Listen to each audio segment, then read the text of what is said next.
Hi, Kurt Repanshek in Everglades National Park. I'm here with Aerin Land, who is a forest ecologist and entomologist for the National Park Service. And one of her roles, among many, is tracking endangered butterflies in Everglades. And so we've come out to Pine Rocklands area of the park where we'll see at least the habitat, if not some of the actual endangered butterflies.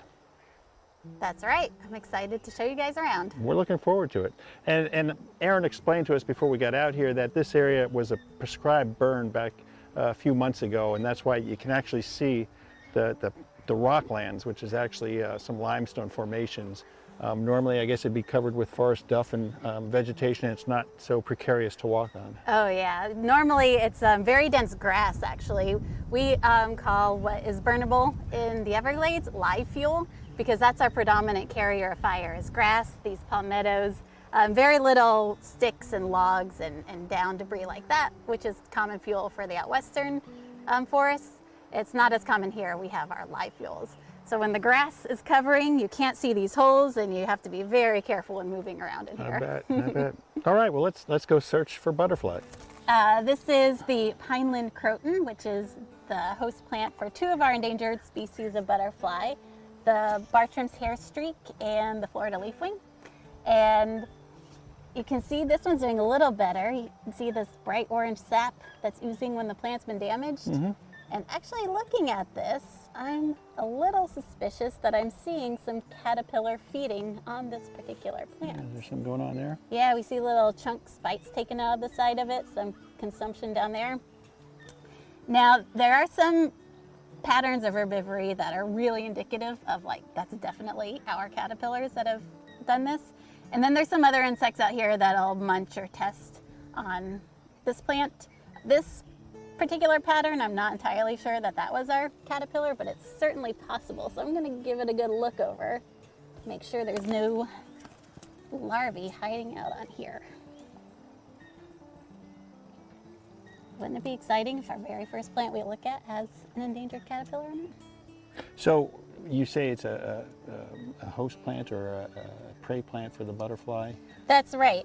So the Pineland Croton, its a scientific name is Croton linearis. It's the only known host plant for the larval stages of both these butterflies. So they can't survive in the larval stage on any other plant than this. So the Florida leafwing will lay its eggs on the underside individually of a leaf, while the Bartram's hairstreak will lay their eggs within clusters of flowers. So that's two areas we'll look for to see if there's any eggs present. And then we also look for damage of the plant, signs that they've been there and been feeding, and of course the caterpillars themselves. So when they emerge from their eggs, got their food right there. Exactly. All right. We were about 6 to 7 years since the last time it burned. So looking at this croton right here, you can see our prescribed fire probably came to about this rock and kind of fizzled out, and then this croton did not burn. So we've probably got about a 6-year-old Pineland croton here. And just ahead of that, we've got a resprouting croton right there. There's a nice little patch where we've got new growth and then this mosaic of old growth. So if there is a butterfly to be flying by right after, a week later, trying to find some host plant, it's still got some available while it waits for these guys to grow large enough to be suitable for them to lay eggs on. So we are standing right on the edge of two burn histories, relatively recent.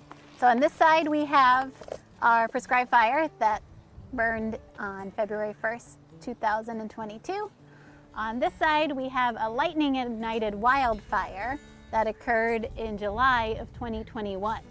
So this left us with at the time would have been, I think, a 6-month-old habitat of regrowth and unburned habitat to be utilized by wildlife, and over this side completely burned. So we have, I was going to show you a Pineland Croton. This will be one of the currently 8-month-old burned resprout. And wow. This is the area where just last month, so it would have been 1 month post-burn of our prescribed fire, we found one of our endangered species of caterpillar munching on one of these resprouts. So this is a nice illustration of that if there is an unburned refugia wildlife will use it, and it's just a nice way to tide them over until the remaining area is recovering to a sufficient level for them. And of course, one of the big mysteries is why the butterflies aren't bouncing back, why they're endangered. That's right, yes. The kind of larger answer for the initial why is this endangered, habitat fragmentation. One thing I was mentioning earlier is that the pine rockland ecosystem is one of the highest, driest ecosystems in South Florida. And so that made it the most enticing area for development of Miami-Dade County, essentially. So the large part of Miami-Dade County is built upon historic pine rocklands. There are pine rockland fragments all throughout Miami-Dade County, some privately owned ones, some parks, state and county parks. And you'll find Pineland Croton in those areas.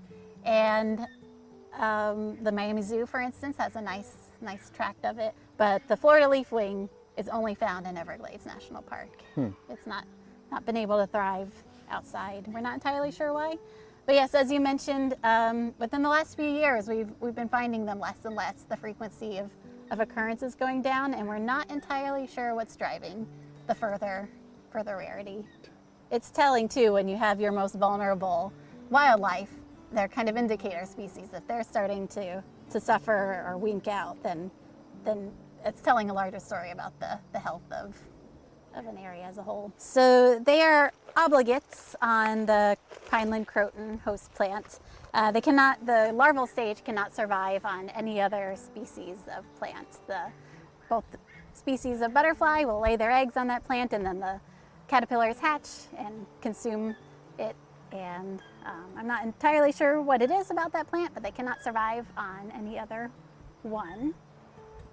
And the adults are a little more generalist. The Bartram's hairstreak can nectar on a wide variety of flowers, and the Florida leafwing doesn't actually nectar on flowers. It more prefers fermenting fruits and rotting fruits and even dung. I've read observations of them feeding on animal dung. Earlier, there seems to be particular seasons when you see more butterflies than others? Yes, there had been. So we've been doing concentrated butterfly surveys since 2016, going out at least once every couple months, but monthly when we can.